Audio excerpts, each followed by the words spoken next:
I described a person I know who's awakened as irreverent, iconoclastic, and unfiltered. And this morning the word unfiltered really felt important to talk about.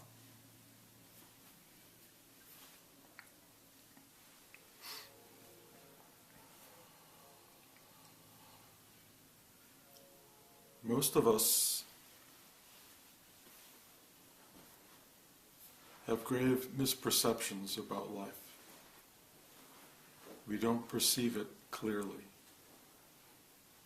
We see through, in the Bible it's called a glass darkly. Life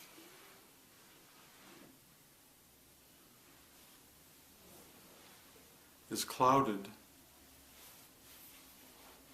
by all of these filters.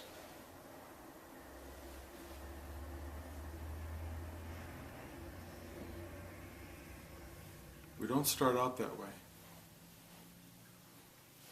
We come into the world with a kind of unknowing, a kind of deep sensitivity to what is around us. We don't yet know what it is. We don't yet have a mind judging it, interpreting it. It just comes at us. So we see these faces appearing over us. We don't even know they're faces. We're just lying there.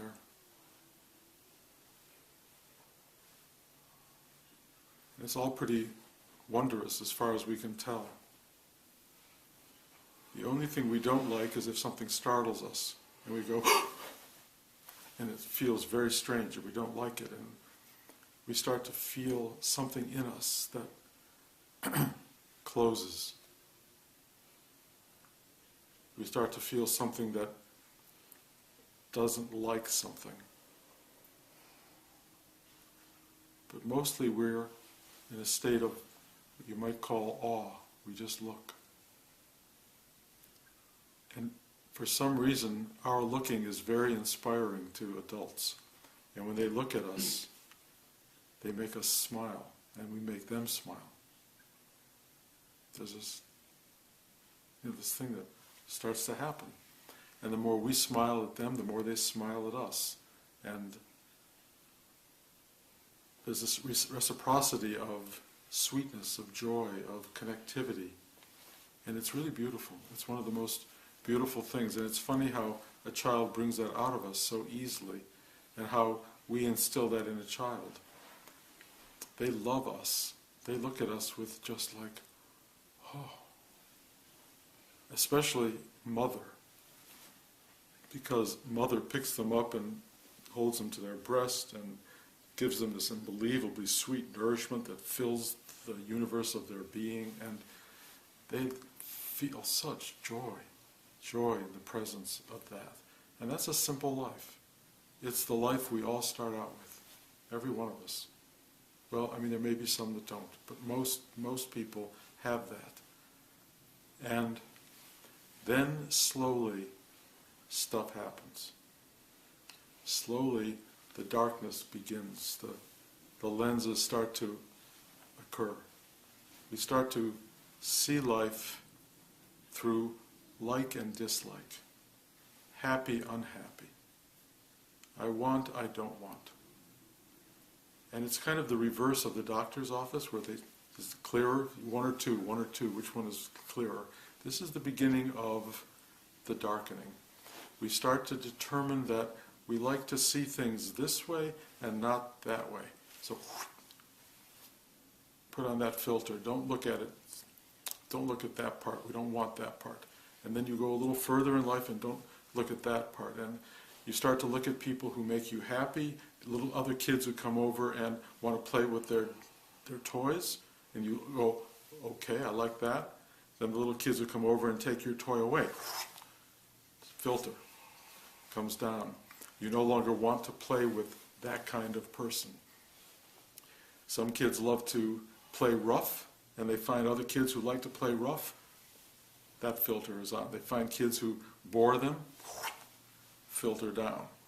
And you keep doing these layers upon layers, even with your closest, in fact mostly with the people who are closest with you, because you really start to feel that, and we talked about this last week, this idea of safety or protection. The sense that I don't feel safe in this situation. So you put down a filter that I won't go toward that. This is not something I can accept. And then you start to try to go only toward what you like. And sometimes in life, there's very little around that you like. There are things that are going on that are just not fun. Going to school, I don't like that. Or I love that.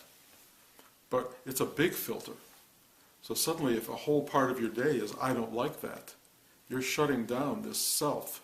You're making a judgment about a whole part of your life that makes it very dark and very difficult. You go to school and there are kids who are really smart and you're not smart. So what do? I don't like them. I want to go with the kids who are like me. I want to go with the kids who have my sensitivities. Or you're really brilliant and you can't stand the stupid kids because they don't get it.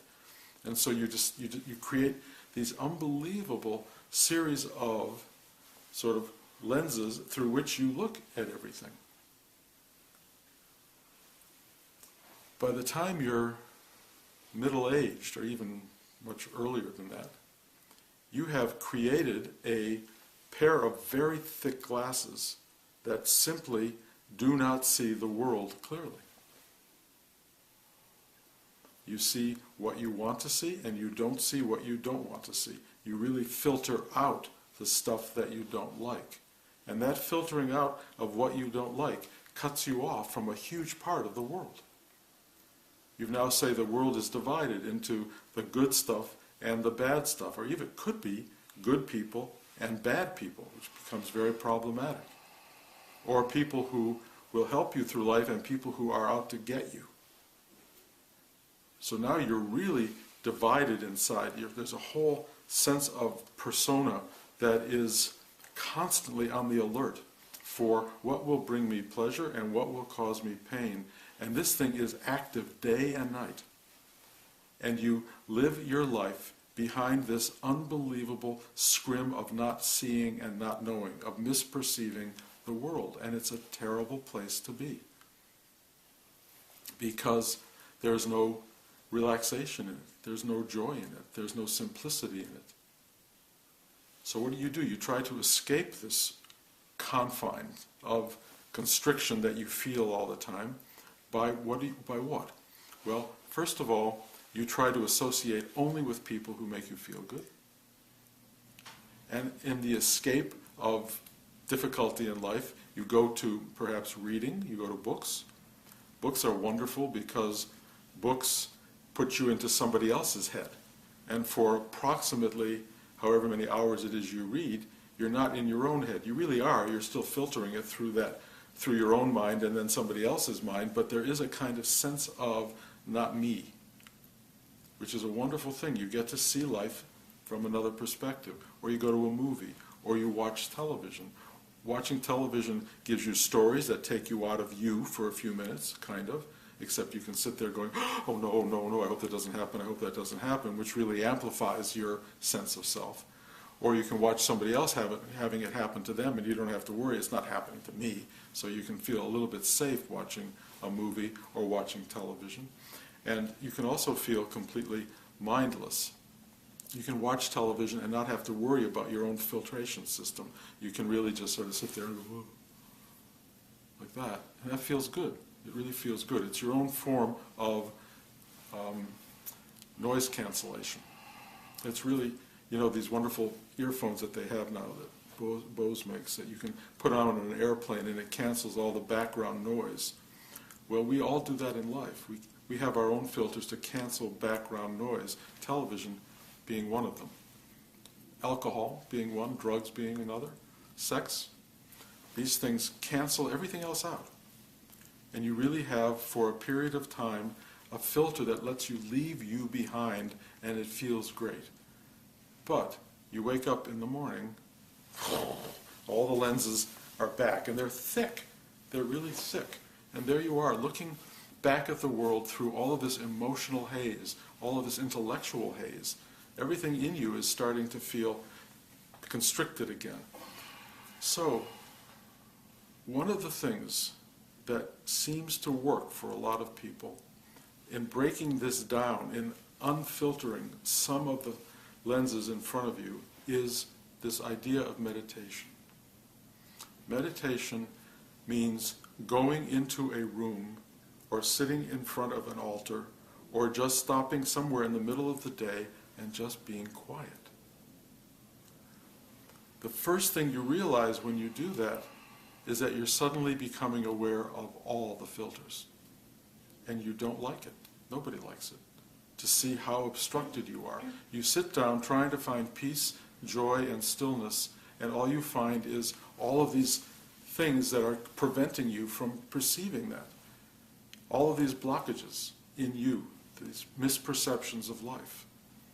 And then you have perhaps a teaching or a teacher who starts to sit with you and readjust the lenses. And for the process of a class, you sit there and you start to go, it's a little bit clearer. Oh, I can see. Wow, I didn't see that before. I didn't know that. You start to look at life differently. And looking at life differently starts to be attractive. It's less constricted. It's less dark. It's less obstructed. And so you go, I like this.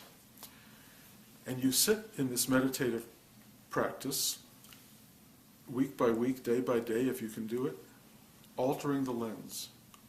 A little bit clearer, a little bit clearer. But what's really intriguing is you start to see a lot of the issues that put those lenses into place in the first place. So here you are, you go to let's say a meditation class, and you feel, oh, I can see, things are clearer. And then you go back outside, and let's say you get a phone call from your mother. And the minute the phone rings and you see mother on the screen, you go, all the lenses just click back into place, every one of them, like you have no control. It doesn't have to be mother, it can be your boss, it can be anyone who just is part of the programming that made those filters come into play in the first place. So, what do? Well, this is called conscious work. While you are talking to your mother on the phone, you go, you change the filter, you perhaps remove the filter, and you start to have a perception of this other person as someone who no longer needs to be seen through some kind of corrective lens. You can just see that person. And what do you see when you see that person? It's really interesting. You see someone who was just like you, who at one point was a little baby in a crib, going like that. And then what happened to them is the same thing that happened to you. They put these lenses on. So they're seeing you through the same set of lenses that you're seeing them through. And you're looking at this person and you're going, oh, they're as blind as I am. They have the same problems. They're the same misperceiving entity. So you try, now that you see things a little more clearly, to say to them, I get it. I get you. I understand why you see me this way. I understand why you are in pain. I understand why you cause me these problems. They may not want to hear that. And what happens sometimes is the minute you say that to somebody, they start to get more and more defensive. and it really cuts you off even more. But it's really now their problem, not your problem, because you have changed the lens. What you feel when you change the lens is more open, more directly aware of another human being, more allowing, more forgiving, more accepting, because you get why they are what they are. This thing in you that's called judgment, or emotion, or protective ego self, starts to, in its clarity, be less and less present. And ultimately, you can start removing some of these lenses altogether, and you just see the world as it is. It's very much like being a little baby. You start going,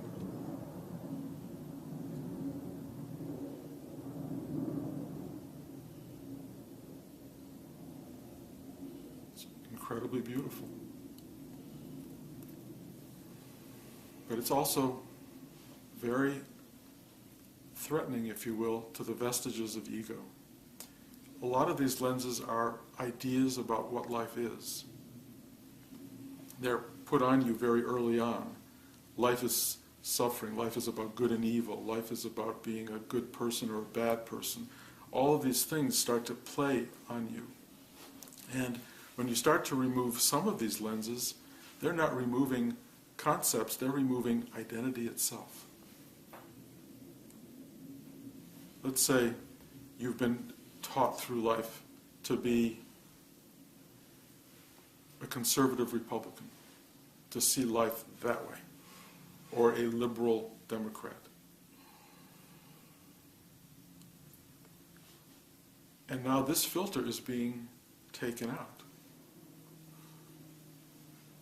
How do you see the world if you're not seeing it as someone who is totally compassionate or totally identified with nation, state, father, parent? What happens when that defining aspect of you is taken away? It's interesting. What happens is you arrive at a place of not knowing. Maybe this is right, maybe that's right, maybe neither are right, maybe both are right. They're gone. And you're no longer seeing through the lens of right and wrong, politically correct, politically incorrect. You're not seeing any of that. You become very irreverent. You're suddenly just seeing it as it's seen through these eyes. But when all of these lenses start to lift off, what's left? Ego, mind, the interpreter of life, is gone. I mean, it's a slow process at first. Meditation is fix this lens, correct that lens, clearer, clearer, clearer. And then there's often like one lens left. You don't know it. You don't know that, but then it goes, it's gone. These eyes are still here. The ears are still here. You're still here. But all the interpretive self is gone. Everything that judges it is gone. There's a residue of it. There's a memory of all that stuff. There's a memory you were once a Republican or a Democrat, but you're not identified by that anymore. There's a sense that you were once a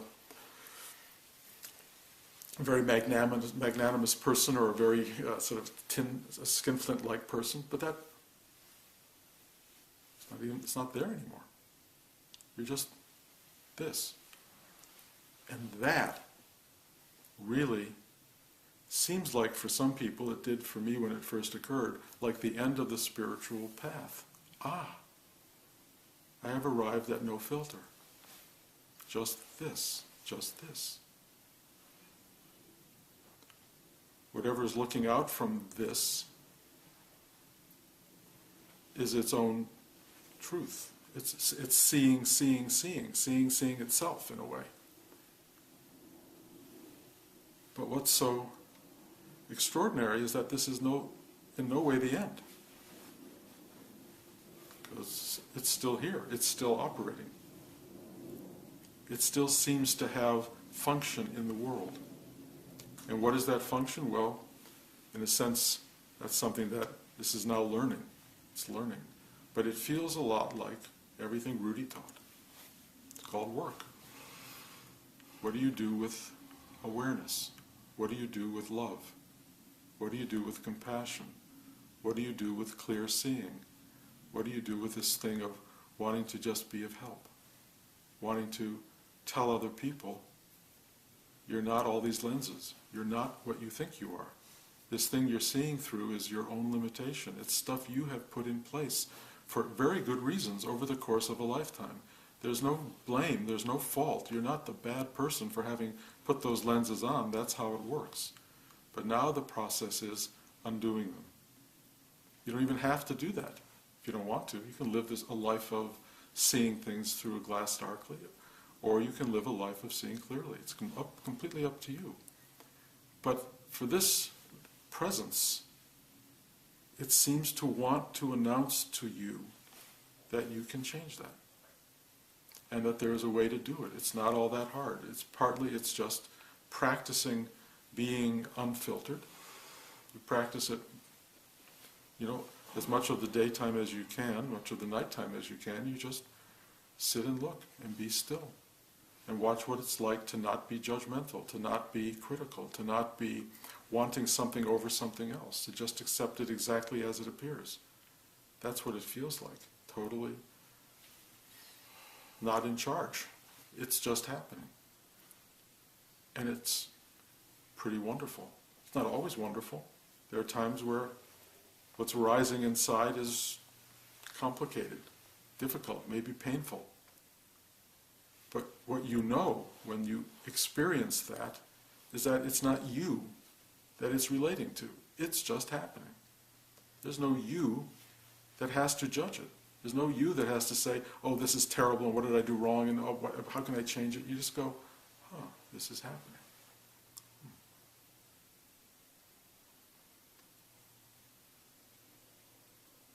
And that's all. You come to a place of extraordinary unknowing. You simply don't know the answers as a judgmental, intellectual, observant person. The answers that you do know are the answers that the self knows. The self knows itself. And so the questions and answers arise the questions arise and the answers come simultaneously. It just keeps coming. Everything arises in a kind of clarity. It's like you can look into the depth of the lake and see the bottom. There's an enormous sense of intuitive knowing, of authority. Not something that's interpreted by intellectual mind, it's just something that's very simply expressed. It's not arrogant on any level, it's just, Rudy was not the most well-spoken person or the most brilliant person. He always said, he had this way of talking that from Brooklyn, you automatically make, in your mind you say, this person can't know anything because they don't speak English. But Rudy spoke a kind of simple truth all the time. And there was nothing in your mind that could really fight it, because it was like, aha.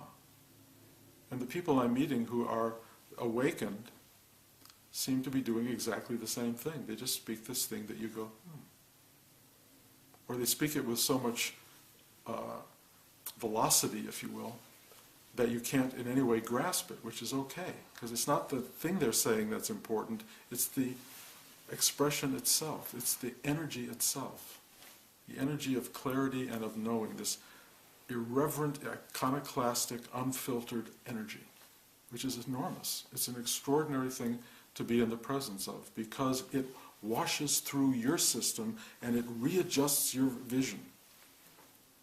It readjusts the lenses and ultimately makes it so you don't have to wear corrective lenses at all. Like that. Unfortunately, I still have to do this, but that's the limitation that goes on here. And the truth is, it doesn't matter. That's the great truth. It doesn't matter. You are what you are. You are the very thing you are. You are the people in your life, that you are the circumstances that occur. You are everything that is going on that you know. That's all you are. That's all you can know. And you can know it in a way that is very simple, allowing, forgiving, open, and compassionate. Or you can know it as a kind of, oh God, and struggle and hatred of what's going on. That's really the choice that we all have. It's the same world, it's the same thing. It's just being seen differently, perceived or misperceived. And when you truly perceive the world as it is, and you stop fighting it and interpreting it, you awaken to this, whatever this is. And you won't know what this is because nothing in you is going to try to figure it out. You won't know it through some process. You won't know it through some judgment. You will just know it because it is. And because it's you. This is you. This is all you are. This. It's a pretty simple statement, ultimately. There is nothing but this. And this will keep changing, and you will keep changing with it. Because that's what happens. It just is what it is, moment to moment to moment to moment, and there does seem to be some kind of movement in it. But when you get very quiet inside, there's no movement at all. It moves, stuff moves, but you don't move at all. You're just, you are seeing, hearing, knowing. And it's sort of what spiritual work is about. Because this thing that sees, knows, hears, feels, doesn't appear to be all that material. Although it appears for moments to be very materialized, it dematerializes very quickly into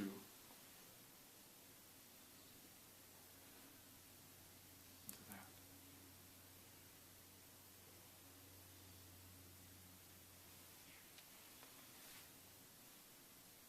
And that's us. That is us. The unknowing, unfiltered presence. And there's no other real way to describe it. Some people call it the absolute. Oneness. Thousands of names. But none of them matter, because in the end you don't have anything to give it a name. You just are it. And everyone you look at is as equally it as you are. Everyone is equally it. So the only way you can respond to the other, including to the people you can't stand, is to honor that they are it. They are exactly what you are. No higher and no lower. They can be president, king, head of the world, and they can be a little kid crawling around in the desert somewhere, and they are equal, completely equal. And it goes beyond that, into every little insect, into every microbe, everything equal. So this sense of feeling better than or lesser than kind of goes away, because you are one with it all. And the deepest perception sees that. The totally unfiltered vision sees that. It looks at a chair and sees God.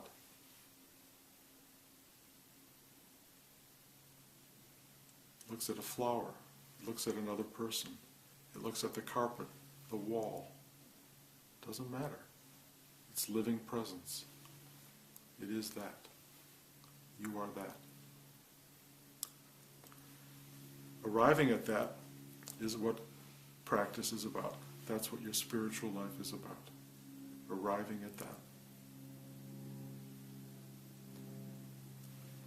And of course, it's very easy to say this.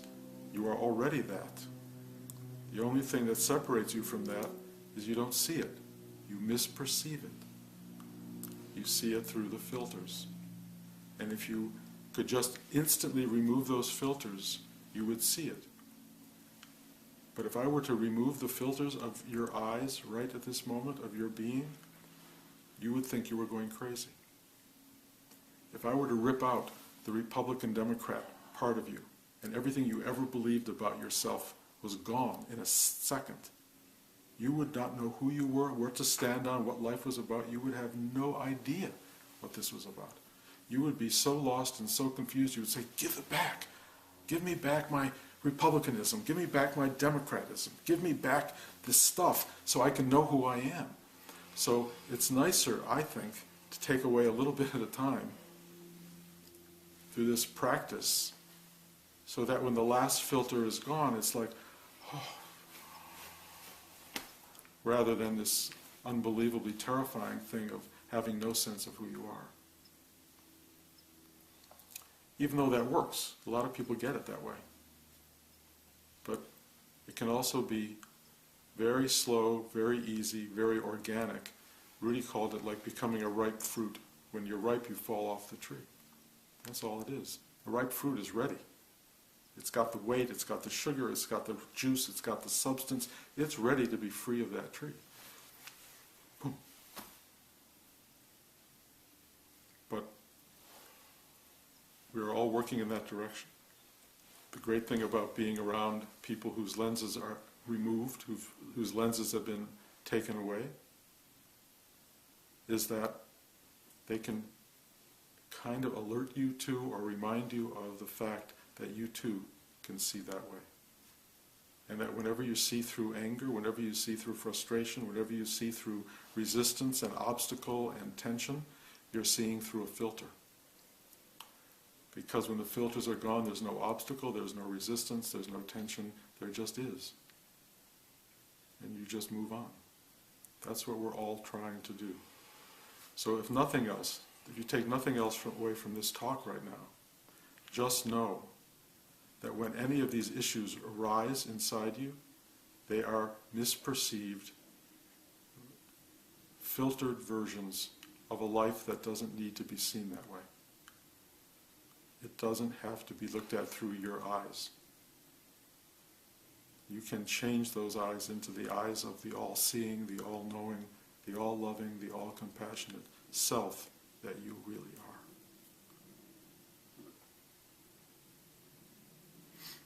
So, any questions?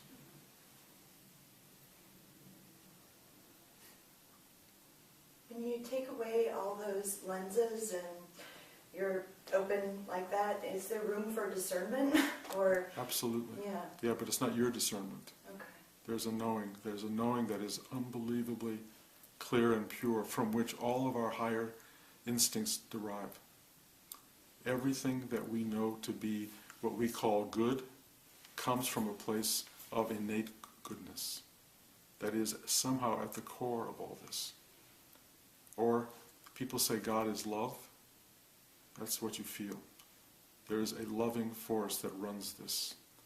And when you remove all of your fear and all of your distraction and all of your tension, what you discover is that you are a ball of love. Feeling ball of love, who can feel pain for others, who can experience the suffering of others, but it's not your own. It's this global, extraordinarily beautiful presence that knows it all. That's really what we are. You don't lose your higher nature. Your higher nature is reflective of what happens when about half of your filters are gone.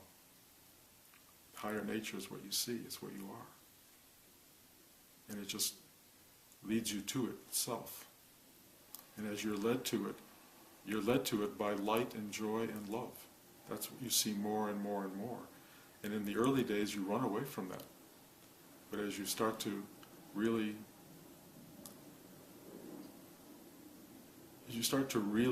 feel the self inside,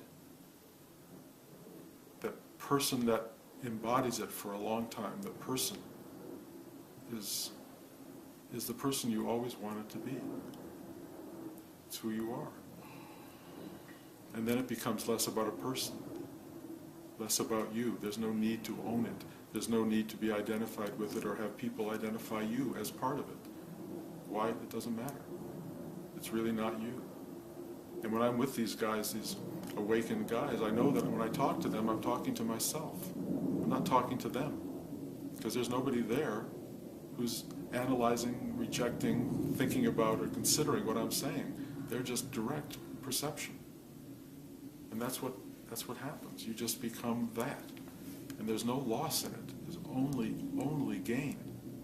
The only loss is this false sense of misperception. And it's not a bad thing to lose.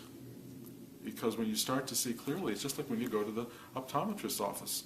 You know, is this better, is this worse? One or two, you know. You get to the place where you see it without having to look through a haze or through an unfocused and blurry sort of world. It's not like that anymore. That's all. That's what it is. A lot of people think it's scary. You know, I had someone I talked to last week was saying, I don't want to lose myself. I love who I am. I love what I am. Well, that's fine. But it's like saying, I love not seeing the world clearly. I really enjoy it. I love the distortions. That's fine. I mean, really, it's fine. If you want to love the distortions, love the distortions. If that's how you function, no one's telling you that that's really wrong. I'm just telling you that you can get rid of them. And sometimes those distortions are not pleasurable. And that person I'm referring to has approached me at times with, get me out of here. I can't stand this. So one of the last things that the ego does before it's really willing to let go and really see things clearly, after it starts throwing all the fear at you, it does the opposite. It says, oh, I love my life. It's so perfect. I don't want to change. I don't want to lose anything. Well, trust me, when that thing goes, then there's no drama about it. There's no extolling anything. It just is what it is. And what it is so beautiful and so simple. There's nothing to say. You don't have to announce that I don't want to lose this, because you are it forever. You're just it. Anyone else? The camera shut down. It did? Just now. Well, how perfect. How perfect. One thing I wanted to say about in meditating, in the class situation, the teacher, in a sense, is a broadcasting element, and everyone in the room becomes receptors for that, and it becomes a kind of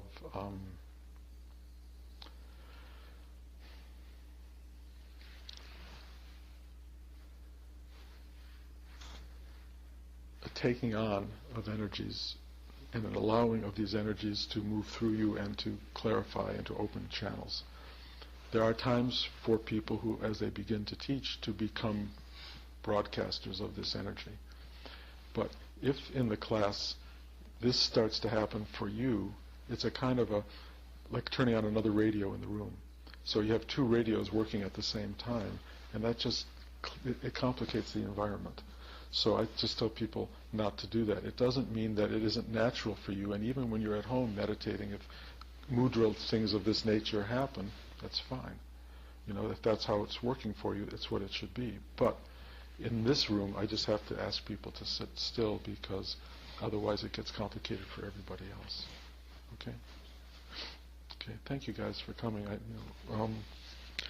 Class next week as well. I don't know if it's probably be a small class again, but my feeling is always that the numbers are insignificant. What's important is the connectivity, and I really appreciate that you guys made the effort to be here.